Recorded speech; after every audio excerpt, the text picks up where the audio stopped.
Bom, boa noite, galera. Como é que vocês estão? Todo mundo bem? O Thales que entrou primeiro, eu sei que tá bem. Amigos, vocês têm apelidos, os dois Thales? Porque senão eu vou chamar Thales e Thales e aí vai confundir. É isso, Spam. O meu me chamam de ADM, mas só algumas pessoas. Achei flop esse apelido. Não pegou. Tudo bem, a gente lida. Meninas, vocês estão bem? Sim. Sim, só que com frio. Pois é, né? Essa é a nossa realidade agora. Mas eu amo muito o frio, então eu não estou triste. Eu tô tristíssimo com isso. É mesmo. Mas vai durar pouco, né? Vai durar pouco. A gente mora aqui no interior, o inverno não dura tanto assim. Um mesinho, vai acabar. Aqui em Rio Preto não, mas lá em Franca, onde eu e o Thales mora, nossa. Lá fica muito frio por muito tempo? Ah, lá tem um inverno razoável. Entendi. Mas tudo bem, né? Bom, deixa eu contar. Antes de começar, vocês conseguiram fazer as coisas que eram da outra semana, de entrar em contato com EJs que são parecidas com vocês e tal? Ah, sim, eu consegui. Eu tive 3 respostas, estou aguardando uma quarta. Show, maravilha. E você achou que foi útil ou acabou só ouvindo mais do mesmo, assim? Ah, mas do mesmo foi só em questão de prospecção de clientes. Assim, a realidade das EJs é bem parecida. Entendi. Em termos de gestão, apareceu umas coisas interessantes. Show. Maravilha. Mas até em termos de prospecção mesmo, tem 2 EJs que eu entrei em contato que elas estão fazendo umas táticas interessantes, até pesquisei sobre. Legal. Mais pra frente a gente trabalha a prospecção também, é um pouco mais no final do processo, né? Mas se vocês já conseguirem começar a pensar nisso agora, é ótimo. Aí eu vou ver se eu consigo trazer pessoas que manjam mesmo de prospecção, tipo, galera que atua já nisso, para vir conversar com vocês, porque eu acho que eles conseguem dar umas dicas boas de como rodar. Mas maravilhoso que você já tenha encontrado um pessoal aí. Isso.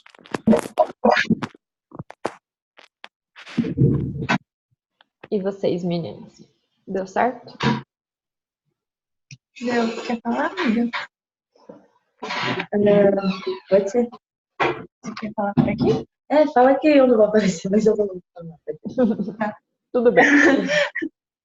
A Carol, na verdade, eu tô acompanhada pela Carol e pela Flávia aqui. A Carol tá aqui. Porque aí a gente acabou ficando só com o celular para não dar interferência um no outro. E aí tá todo mundo ouvindo aqui. Beleza. Aí a gente entra em contato com as empresas aqui da própria Fiscar, as empresas júnior daqui do Campo Grande. E a Carol falou com uma da USP, é da Exalc? Não, é a de São Carlos mesmo.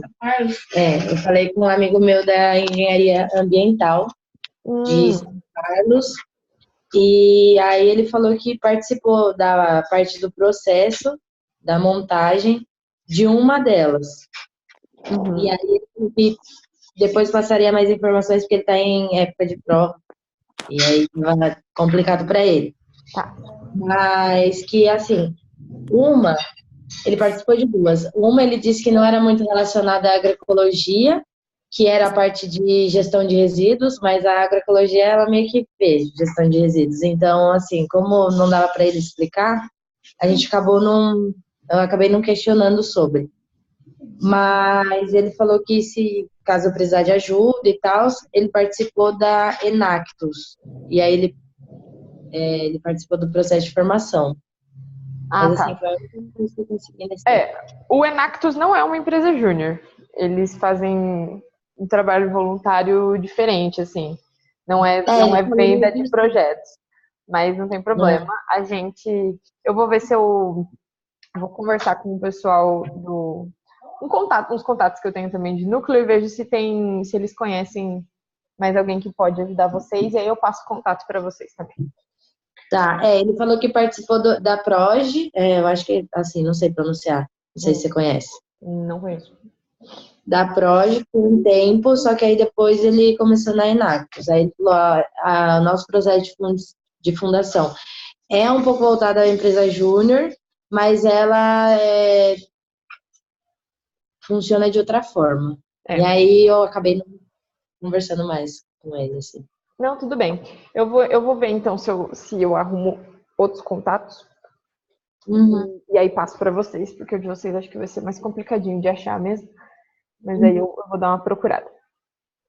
Tá bom. Mas beleza, então. Show. Então, hoje, né, entrando no tema de hoje, a gente vai conversar um pouco sobre regulamentação.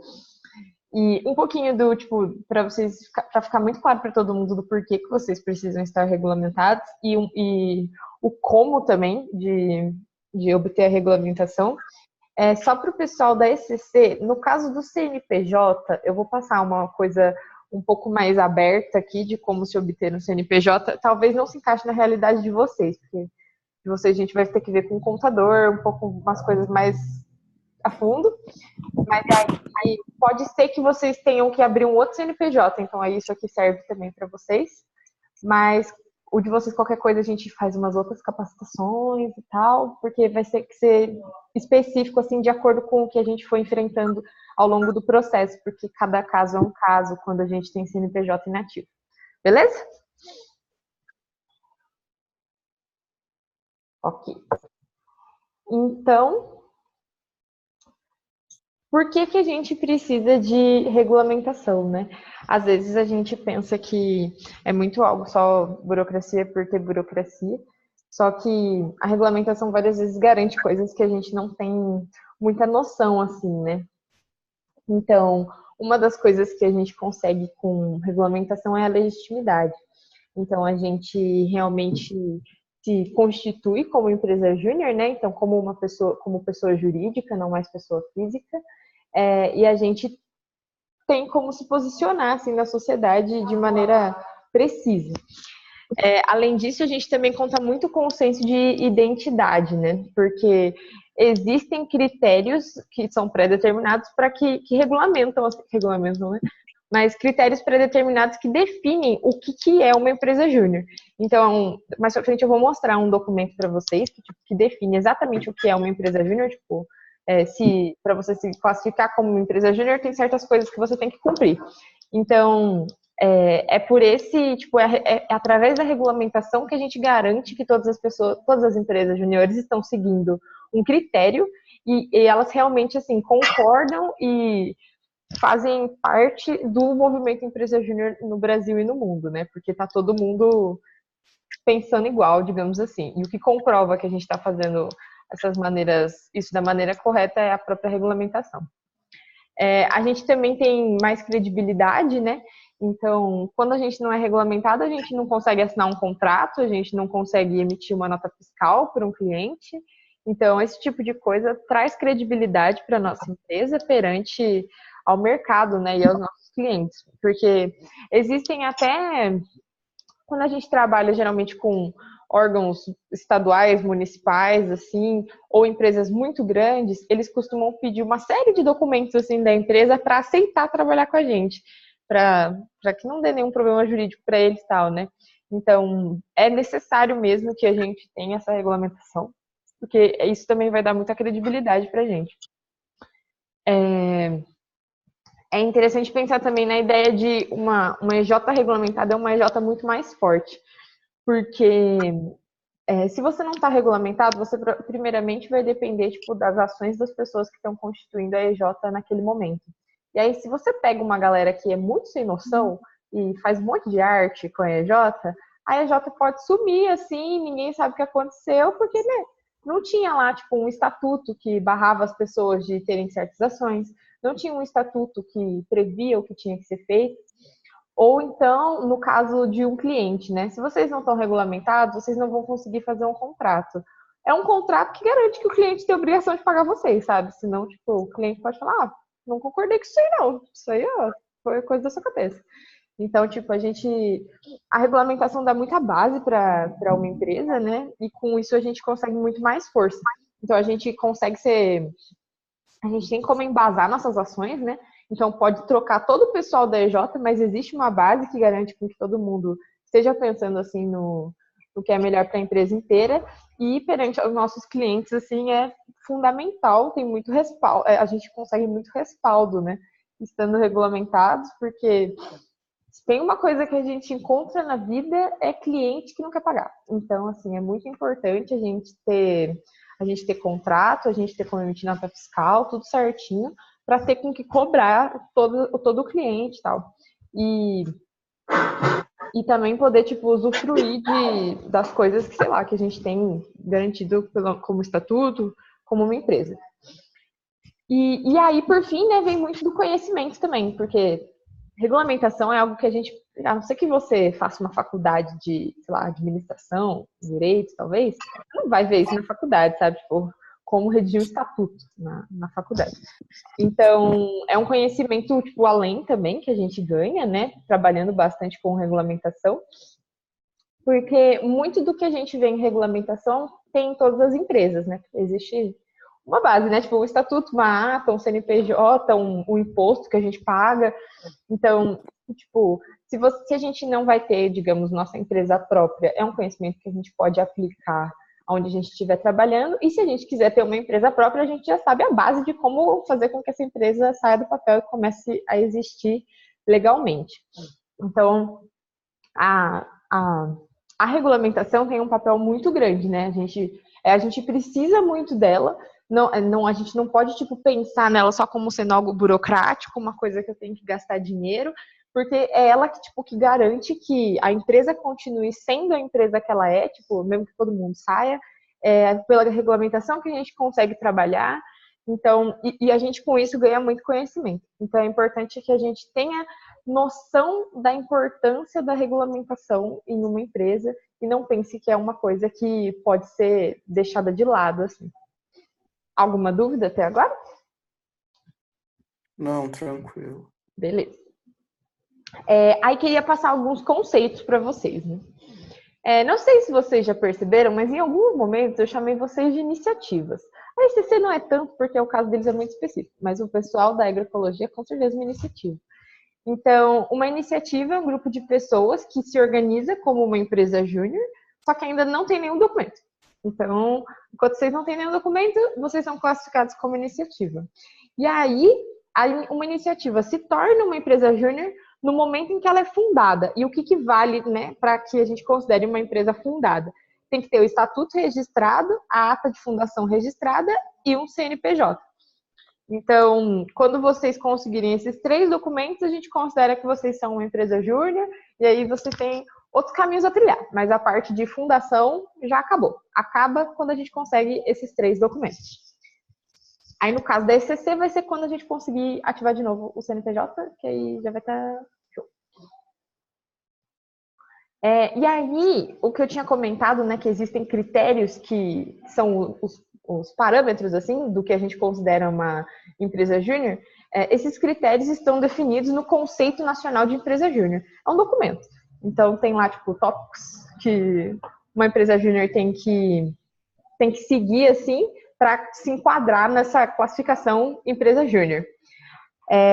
Aí, o que esse documento trabalha, né? Então, a gente pensa ele fala sobre a finalidade da EJ, então, que é para ser uma empresa que vai colocar em prática o que a gente aprende em teoria, a gente vai vender projetos para clientes, e a gente também é, tipo, voluntário e tal. Então, ele também estipula, tipo, o vínculo com uma instituição de ensino superior. Então, para ser uma empresa júnior, você tem que estar dentro de uma faculdade, de uma universidade. Define muito o voluntariado, né? Então, a gente trabalha de graça. Tem que ter, tipo, todo mundo que participa tem que ter plena consciência disso e tem que ter, tipo, assinado o termo, tal, falando que trabalha como voluntário e tem noção de que é um voluntário, tipo, para que as pessoas não esperem também, tipo, ser pagas pelos projetos que elas estão fazendo, tal. É uma atividade voluntária. Especificar o quadro social, então, quem constitui uma empresa, os aspectos jurídicos, os projetos que a gente pode fazer e outros serviços. Então, tudo isso está pensado no Conceito Nacional de Empresa Júnior. Aí, se vocês quiserem, depois eu posso mandar o documento para vocês, mas é super suave de achar também. E aí vocês podem ver mais a fundo, assim, para entenderem mais o que é, tipo, esperado de uma empresa júnior. E caso vocês ainda não tenham entrado em contato, né, a gente precisa muito de organograma para conseguir trabalhar a regulamentação. Então, o que é um organograma? Ele é a representação da estrutura interna da empresa, apresentando as diferentes áreas e como essas áreas são relacionadas. Então, ele basicamente serve para a gente definir quais são as diretorias que existem dentro de uma empresa.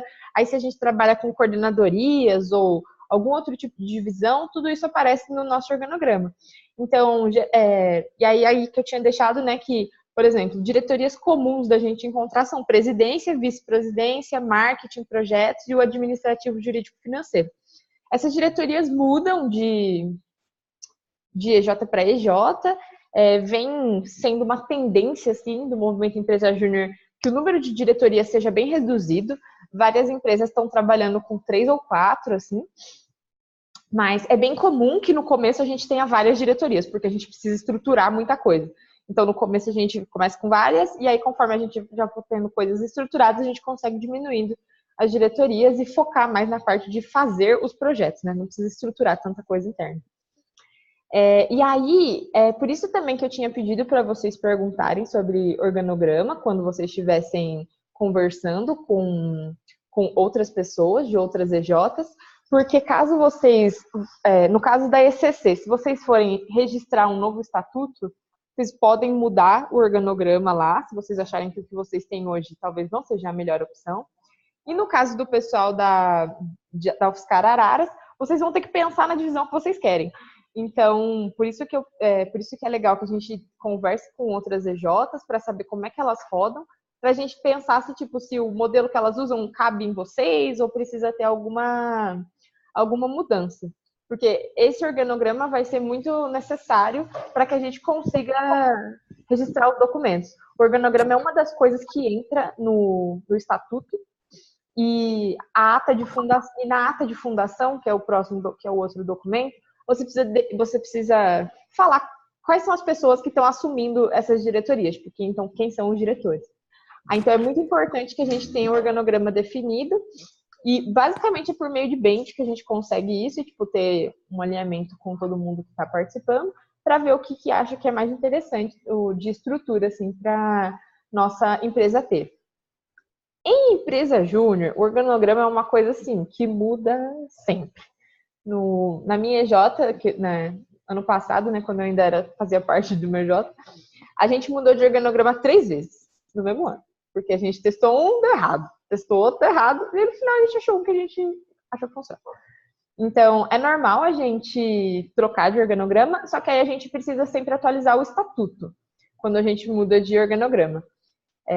Mas isso não costuma ser uma grande dificuldade, assim, uma vez que você tem um estatuto que passou pelo cartório, os próximos vão ser tranquilos.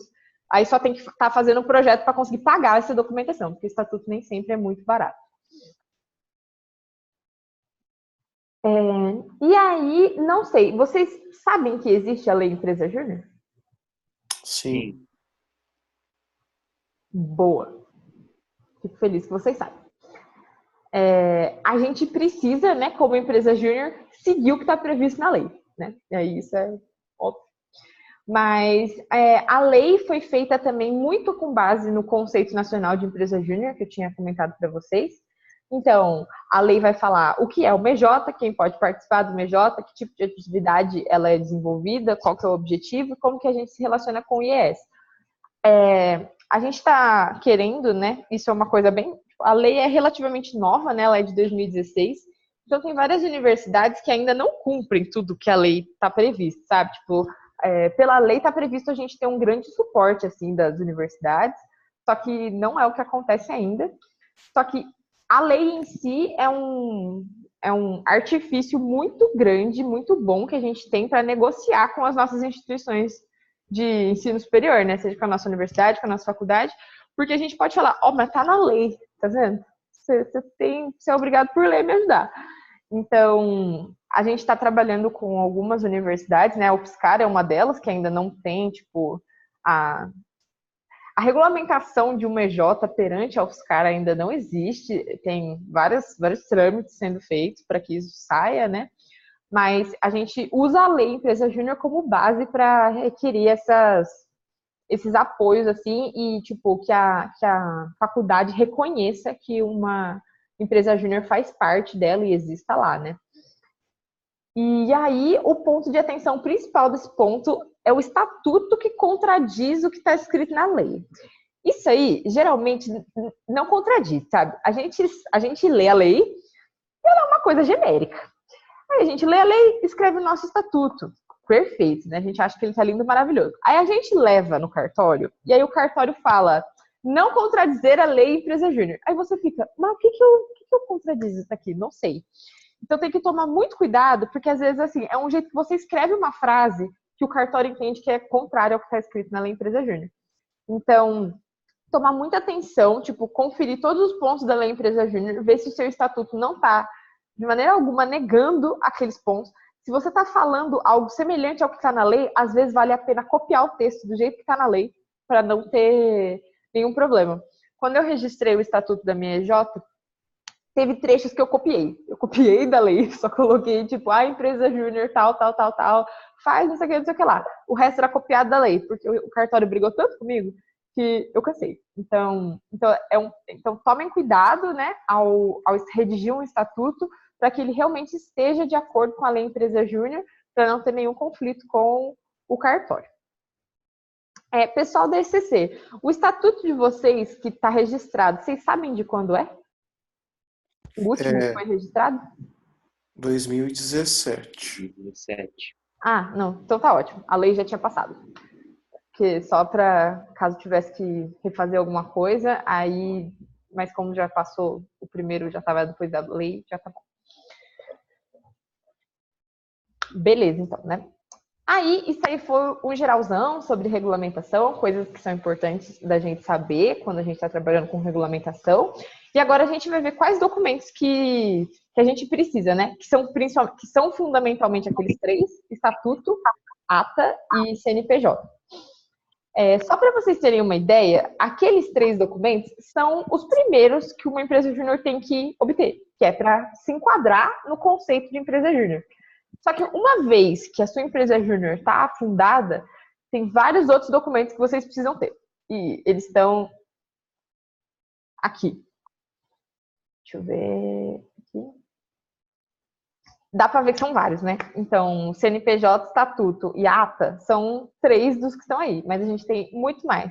A gente precisa de livro diário, a gente precisa de certidão negativa de débito, a gente precisa de termo de voluntariado, precisa de RAIS negativo, reconhecimento de IES, outros tipos de imposto, nota fiscal. Então, são várias coisas que a gente precisa ter e que vocês vão ter que se preocupar com isso, se Deus quiser, daqui 2 meses, quando vocês estiverem todos fundados, regulamentados, perfeitos, com o CNPJ, ata e estatuto em mãos.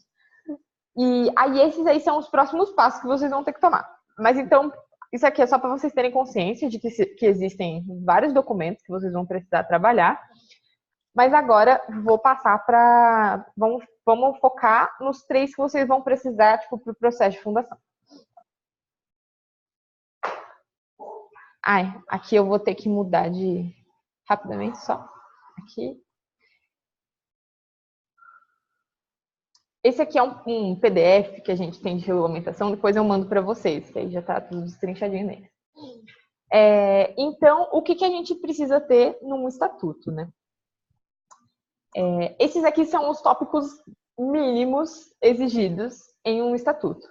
Vocês podem colocar mais coisas, não é um problema, mas esses aqui são meio que obrigatórios. Assim.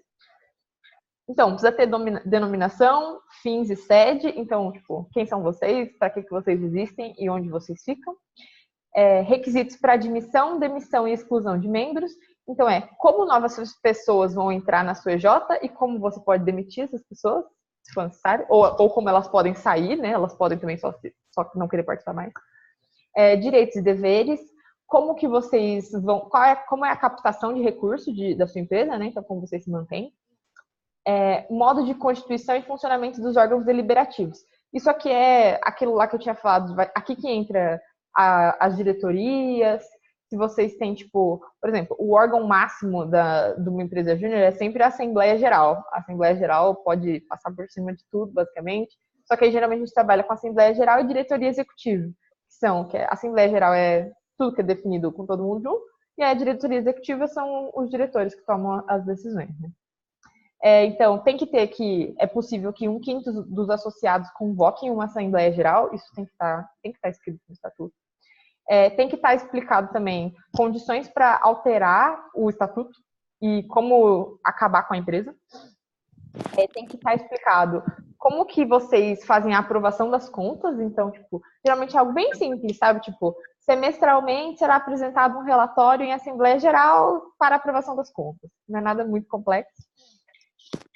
Como que quem representa a empresa, né? Geralmente é o diretor-presidente ou vice-presidente, que tem essa função de representar a empresa judicialmente. Aí aqui é um ponto muito importante. Vocês escolhem colocar ou não no estatuto se os membros respondem pelas obrigações sociais da empresa. O que isso significa? Que se um dia, por acaso, vocês forem processados e vocês não tiverem dinheiro, a empresa não tem dinheiro para pagar as contas, os membros têm que arcar com as contas caso vocês deixem lá que os membros respondem pelas obrigações sociais. Só que o que a gente recomenda? Que não responda, entendeu? Porque, afinal, tem muitas coisas que podem dar errado numa empresa, então a gente não quer que as pessoas que estão lá sendo voluntárias se prejudiquem, sei lá, por ações de terceiros ou alguma eventualidade aí que fudeu o rolê. Então, por favor, coloquem que os membros não respondem pelas obrigações sociais. Porque aí, caso vocês tenham que responder algum processo, ou caso a empresa simplesmente, tipo, venha a falir, assim, vocês não têm que arcar com nenhum gasto, nenhuma responsabilidade jurídica, tipo, para com a empresa. A empresa, tipo, tá lá, ela é uma coisa, vocês, pessoas que participam dela, são outras. Então, não é para que vocês arquem com essas responsabilidades. Então, vocês também têm que cumprir, claro, o conceito nacional de empresa júnior, aí olhar os pontos que estão lá, e aí o estatuto tem que ser, por fim, assinado e registrado no cartório. Isso aqui são muitos pontos, mas tipo, a gente tem modelos de estatuto para passar para vocês, caso seja necessário, né? Se vocês quiserem reescrever o que vocês já têm, ou não tem, e aí precisa de a gente tem modelos, e aí vocês só tem que tipo, preencher nas lacuninhas, assim, com o que vocês querem que seja de vocês.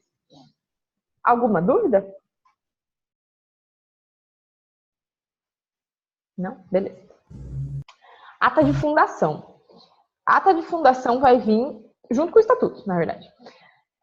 Porque vai ser a ata de fundação que vai comprovar que vocês aprovaram o estatuto e deram posse, ocorreu a eleição e deu posse à primeira diretoria, né? E ela também é um documento que tem que ser assinado e registrado em cartório.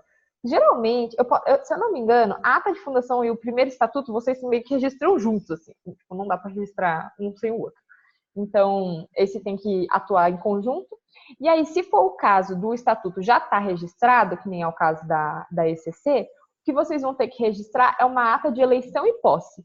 Aí não vai ter que aprovar o estatuto, vocês só vão ter que mostrar qual diretoria que foi eleita. Aí é só mudança assim, um pouquinho no texto, mas o documento é o mesmo. A gente está redigindo esse documento. Show, maravilha. Já estão adiantados, porque vai ser uma das coisas que vocês vão ter que entregar agora. Perfeito. E aí, por último, o CNPJ. Aqui eu vou mostrar para vocês o passo a passo. Não vou me adentrar muito, porque não vai dar para memorizar isso aqui, porque são vários passos. Mas eu vou mandar o documento, e aí quando vocês precisarem tirar o CNPJ, vocês só abrem o documento e vão seguindo o que está escrito aqui. Ok? Porque são várias etapinhas. E aí, se vocês forem precisando de ajuda também, pode mandar mensagem para mim.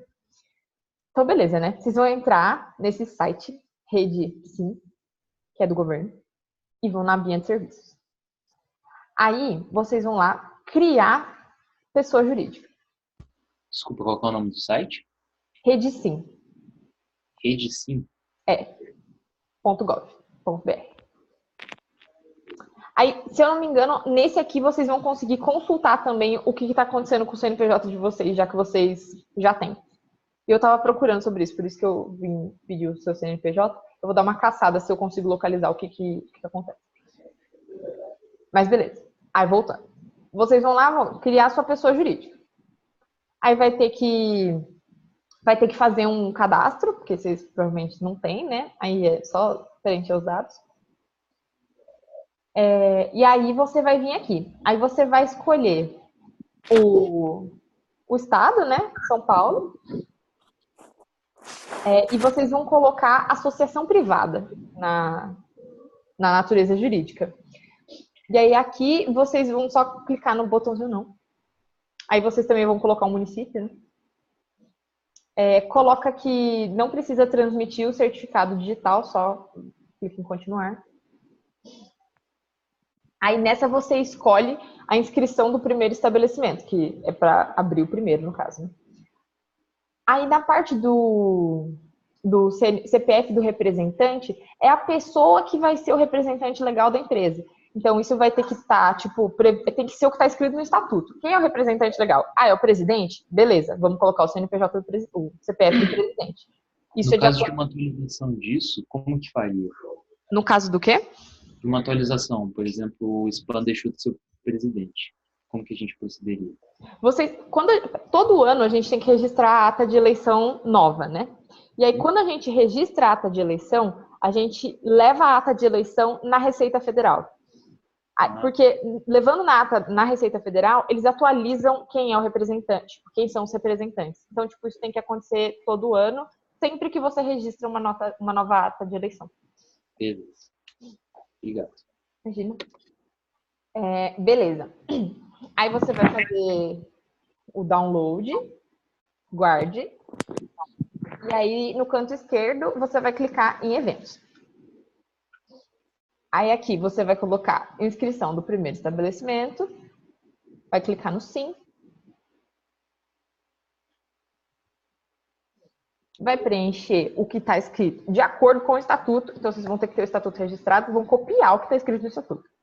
Lá vai estar nome, vai ter nome fantasia, nome fantasia às vezes não tem no estatuto, não é um problema. Mas aí vocês vão copiando os dados que vocês têm no estatuto aqui. Aí, quando for datas dos eventos, vocês vão colocar com a data com que a ata de fundação foi registrada no cartório. Aí vocês vão, é só pegar o documento da ata, vai estar escrito no cantinho a data de fundação. Aí, em atividade econômica, a gente sugere colocar esse aqui, que é atividade de apoio à educação, exceto caixas escolares, que é o que mais é aceito para quando a gente está abrindo uma empresa júnior. Aí vocês colocam as atividades que vão ser desenvolvidas pela empresa, que nem está no Estatuto Social. Aí vocês vão preenchendo os próximos passos, que são com dados do representante da empresa. Vocês vão colocar demais em reportes da empresa. Aí no quadro de sócios e administradores, você vai colocar só de novo o dado do representante legal. Aí vai verificar pendências para ver se está faltando alguma coisa e finaliza o preenchimento. Gente, eu vou mandar um outro link para vocês, porque esse aqui vai acabar, beleza? Vou mandar lá, mas agora a gente já está no final. Só falta esse slide aqui e é só para não cortar no meio da fala. Tá bom? Já voltamos.